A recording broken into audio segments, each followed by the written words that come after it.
यदुवंशियों के कथा और उसकी कहानी सुनने से सारा पाप मानव का दूर हो जाता है। यदुवंशियों का कथा मात्र सुनने से पाप दूर हो जाता है, तो एक यदुवंशी ही यदि उस कथा को कहे तो महापाप भी दूर हो जाएगा।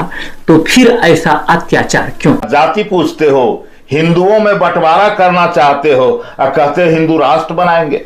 फिर विरोध किस बात का? ईश्वर तुम्हारे बाप का है क्या? ईश्वर तो सबका है। वो कत्ल भी करे तो चर्चा नहीं होती, हम आह भरते हैं तो बदनाम हो जाते हैं।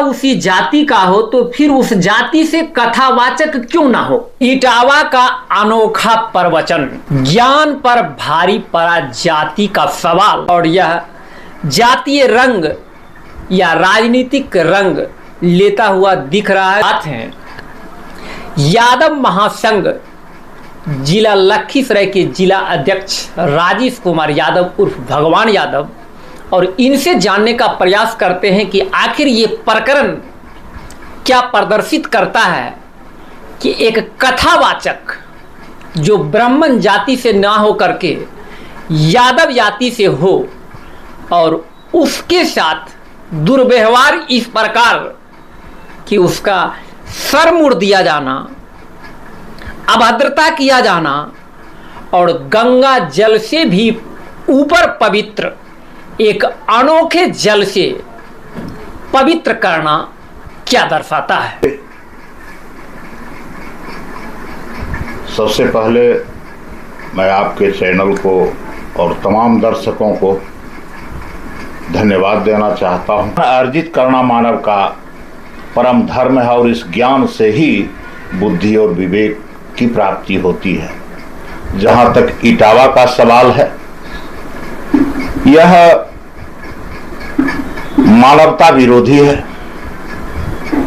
जो ब्राह्मण जाति के लोगों ने कथावाचक श्री संत यादव और मुकुटमणि के साथ दुर्व्यवहार किया, वह खास करके बड़ी ही शर्मनाक प्रकरण है।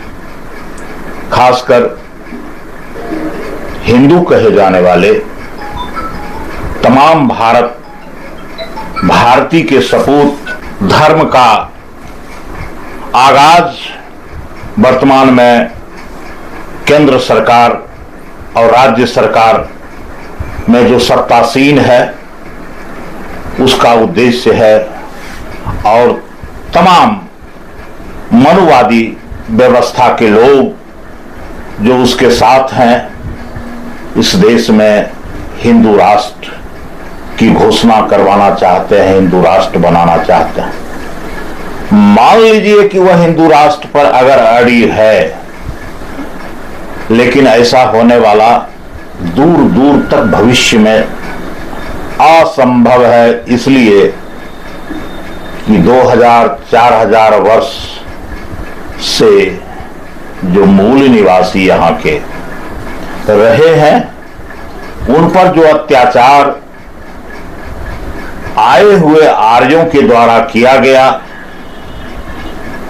और कर्मकार श्रमजीवी जो इस देश की सेवा ही नहीं बल्कि अन्य देश में भी अपना सेवा प्रदान कर विश्व में आगे बढ़ाने का, विकसित करने का काम कर रहे हैं, तो खासकर ऐसे लोग जो आरएसएस और भाजपाई हैं, एक तरफ पहलगांव के प्रकरण को देखा हम सबों ने कि वहां जो है आतंकवादी धर्म पूछ करके गोलियां चलाई, और हमारे 27, 28, 29 जो है भारतीय जो बिल्कुल अनजान था, इंसान था, मानवतावादी था, उसकी हत्या हुई। वहां गोदी मीडिया ने प्रचारित किया देश में कि धर्म पूछ करके गोली मारा, धर्म पूछ करके गोली मारा। हिंदुस्तान पर बहुत बड़ा ये जो है दाग लगा है। ऐसा करने वाला जो इस्लामिक देश है उसका नेस्त नाबूद कर दिया जाए, उसको बर्बाद कर दिया जाए, मिटा दिया जाए। लेकिन अब उसी हिंदूवादी मीडिया कर्मी या हिंदूवादी वैसे मनुवादी लोग जो इस देश में कहीं न कहीं 4000 वर्षों से कथावाचक के रूप में वेद, पुराण, शास्त्र, उपनिषद के कथा कहने वाले लोग, वह छोटे जाति जो यहां के मूल निवासी हैं उसे पढ़ने लिखने से वंचित रखा, महिलाओं पर अत्याचार किया, महिलाओं को भी विद्या अध्ययन नहीं करने देता था, महिलाओं को गुलाम बनाकर रखता था। उसी तरह से कर्मकार जो उसकी सेवा में या तमाम देश की सेवा में लगा रहता था उसे पददलित किया, उसे कुचला, मसला और गुलामी की बेड़ियों से जकड़ा, यहां तक कि स्तन ढकने तक का टैक्स लिया, जिसे शूद्र कहते हैं। और ब्राह्मणों ने कहा कि 4 वर्ण जो है उसमें सबसे श्रेष्ठ ब्राह्मण है, उसके बाद क्षत्रिय है और उसके बाद वैश्य है। इसके अलावा जो भी हैं श्रमजीवी वो सब क्षुद्र हैं, अछूत हैं, उसे पापी भी कहा गया। आज ठीक 2000-4000 वर्ष पहले की वारदात देखने को मिलती है। एक तरफ बाबा साहब अंबेडकर ने जहां संविधान की रचना कर देश को एक कानून व्यवस्था में एक मार्ग पर लाने का प्रयास किया है और आज देश में लोकतंत्र बहाल है। यह बिहार की धरती लोकतंत्र की जननी भी रही है, बौद्ध की धरती रही है। लेकिन ब्राह्मणवादी व्यवस्था जिसने कहा कि 4 वर्ण में लोग बटे हुए हैं, ब्राह्मण, क्षत्रिय, वैश्य और शूद्र, और उसी में से एक जाति विशेष का नाम मैं यादव जाति का लेना चाहता हूं, जहां वेद व्यास ब्राह्मण ने लिखा था, यदुर्वंशम नरः श्रुत्वा सर्व पाप प्रमुच्यते, कि यदुवंशियों के कथा और उसकी कहानी सुनने से सारा पाप मानव का दूर हो जाता है। यहीं पे रोकेंगे सर कि जब यदुवंशियों का कथा मात्र सुनने से पाप दूर हो जाता है, तो एक यदुवंशी ही यदि उस कथा को कहे तो महापाप भी दूर हो जाएगा। तो फिर ऐसा अत्याचार क्यों? ये अत्याचार यहां तो मनुवादी व्यवस्था लागू करना चाहते हैं, और खासकर इसमें सवर्ण में से भी जो ब्राह्मण जाति के लोग हैं उसे अच्छा नहीं लगता है, ईर्ष्या द्वेष के कारण कि भाई ये यादव है, ये ग्वाला है, और उसे यह पता नहीं कि इसी ग्वाल वंश में श्री कृष्ण भी पैदा हुए थे, राजा ययाति पैदा हुए थे, नहुस पैदा हुए थे, जो इंद्रासन पर राज किया, इंद्र के सिंहासन को छीनकर उस पर जो है विराजमान हुआ। भागवत कथा कृष्ण भगवान पे ही आधारित है। जब कथा उसी जाति का हो तो फिर उस जाति से कथावाचक क्यों ना हो? क्यों ना हो? हम तो चाहते हैं यादव ही नहीं बल्कि तथाकथित जो उन लोगों ने 4 वर्णों में बांटा है, शूद्र ही कहा हो या निम्न जाति, ओछी जाति के लोग, वह भी कथा कर सकते हैं। ईश्वर जो है निर्विकार है, भगवान सबकी सृष्टि किए हैं, सब भगवान ईश्वर जो है सबका पोषण करते हैं, सबका परिमार्जन करते हैं। भगवान जो है शूद्र, ब्राह्मण, क्षत्रिय में भेद नहीं करते। जो भेद करने वाले हैं हम तो कहते हैं वही सबसे बड़ा पापी है। एक तरफ वहां धर्म का नाम लेकर पहलगांव में, और यहां जो है, यहां क्या हुआ, जाति पूछते हो, हिंदुओं में बंटवारा करना चाहते हो और कहते हिंदू राष्ट्र बनाएंगे। तुम किस जाति के हो जादव, तुम किस जाति के हो कुर्मी, तुम किस जाति के हो कहार, कुम्हार, लोहार, धुनिया आदि जाति जाति में विभेद करके पढ़ने वाले, ज्ञान अर्जित करने वाले और भगवान ईश्वर के प्रति आस्था रखने वाले उसी कृष्ण के कथावाचक के रूप में एक से एक तुम लोग जो है, आप लोग ब्राह्मण जाति के लोग अरब खरब पति बन गए हैं। एक लग्जरी गाड़ी और एसी और एक से एक जो है विमान पर सफर करते हैं और कथावाचन के लिए लाखों लाख रुपया जो है चंदा में वसूलते हैं। वह गाढ़ी कमाई इस देश की, उसका कोई टैक्स भी नहीं लगता है। और आज वही यदुवंशी के एक वंशज संत यादव जी अगर उस कथा को कहते हैं तो उसे तुम जो है दलित करते हो, उसे तुम प्रताड़ित करते हो, और इतना पर भी दम नहीं लिया तो उसका सड़ और क्या कहते हैं चोटी मुड़वाते हुए, यह तो हत्या करने की बात हुई। यह आपने विरोध जो किया वह आप विरोध वैचारिक रूप से नहीं किया, सैद्धांतिक रूप से नहीं किया। अब फिर विरोध किस बात का? ईश्वर तुम्हारे बाप का है क्या? ईश्वर तो सबका है। उसी ईश्वर का प्रकोप अगर तुम पर गिरेगा, गाज गिरेगा, तो उस वज्रपात से तुम्हारा विनाश हो जाएगा, तुम्हारी जाति का विनाश हो जाएगा। एक और इस घटना की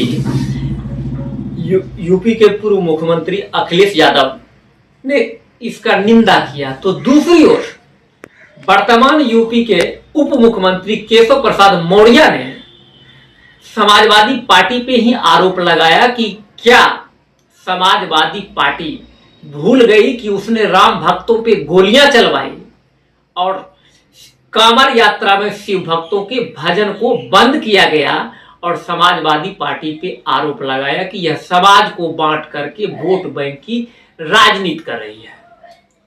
देखिए, इधर तो भाजपा की सरकार, यह तो तलवार बांटने वाली सरकार है, और तलवार बांटकर जब जुलूस निकालते हो तो जय श्री राम जय हनुमान जी का नारा लगा करके वह जो है क्षुद्रों को अलग, तो कहीं जो है मुस्लिम को अलग, कहीं सिख को अलग, कहीं यहूदी को अलग, जिससे इस भारत माता का निर्माण हुआ है, जिसने भारत माता के गुलामी की जंजीर को तोड़ने के लिए सभी जाति के लोगों ने कुर्बानियां दी है।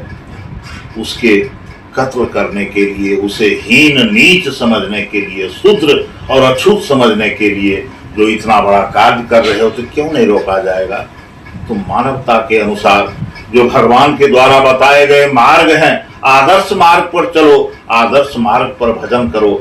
सबको भजन करने का जो है अवसर, सब भगवान को मानते हैं भगवान को माने, जो अल्लाह को मानते हैं अल्लाह को माने, जो क्रिश्चियन यीशु को मानते हैं यीशु को माने। अच्छा, एक चीज की कहीं ये जो ये प्रकरण है कि कहीं किसी के एक व्यवसाय पर जो आधिपत्य है वो आधिपत्य समाप्त होने को लेकर के तो नहीं कहीं ऐसी घटना को अंजाम दिया गया? हाँ, आधिपत्य तो उन्हीं लोगों का है, ब्राह्मणों का है। कथा वाचन हम ही करेंगे, भागवत हम ही कराएंगे, यज्ञ हम ही कराएंगे, मुंडन हम ही कराएंगे, विवाह हम ही कराएंगे, जन्म जो तिथि होता है उसका नामकरण, बच्चे का साला संस्कार हम ही करेंगे, सब कुछ करेंगे। अगर इस तरह के ये लोग, यादव लोग या पिछड़ा अति पिछड़ा या दलित लोग पढ़ लिख लेंगे तो इस मंत्र को जान करके, जो मंत्र का उच्चारण हम करते हैं उस मंत्र का उच्चारण करके वो अपना कार्य जो है स्वयं करने लगेगा, तो हमारी जो है रूंजी पूंजी, हमारा रोजी रोजगार कल खत्म हो जाएगा। हम जो छल करके, कपट करके, जो लोगों को बेवकूफ बना करके हिंदू धर्म का दुहाई देकर हिंदुओं को ही बर्बाद और बांट बांट करके जो हम ठगने का काम करते हैं, हमारा बाजार समाप्त हो जाएगा। इसी बाजार, अपने बाजार की सुरक्षा के लिए वह जो है संत श्री यादव जी को और अन्य जो लोग हैं उसको जो है प्रताड़ित करता रहा। बुद्ध को प्रताड़ित किया, कबीर को प्रताड़ित किया, ज्योतिबा फूले को प्रताड़ित किया, माता सावित्री बाई को प्रताड़ित किया, किसको किसको नहीं प्रताड़ित किया। प्रताड़ना का दौर जारी है ताकि हमारा वर्चस्व और हमारे इस झूठी जो है जाति के नाम पर कहता है कि हमारे जिह्वा में अमृत वर्षा। ब्राह्मण लोग बोलते हैं कि ब्राह्मणों के जिह्वा पर अमृत बसता है। तो ब्राह्मणों का जन्म कहाँ? माथा से हुआ। माथा से कहीं माता जन्म देती है कोई भी माता, बाहू से जन्म देती है क्या? अरे तो एक ही रास्ते से सबको आना है इस धरती पर। और यहां जो है बस मानवतावादी और संस्कार जो है वह सद्भावना, विचार, प्रेम का, उसको जारी रखो और भगवान उसी में खुश भी है। प्रेम और प्यार से बढ़कर संसार में दूसरा कुछ भी नहीं है। इस प्रकरण पे क्या एक जाति का आधिपत्य है ज्ञान पे, कथावाचन पे, या इस लोकतांत्रिक व्यवस्था में हर जाति, वर्ग और समुदाय को ज्ञान अर्जित करने और बांटने का है अधिकार? बन रहे स्वयं समाचार के साथ। नमस्कार।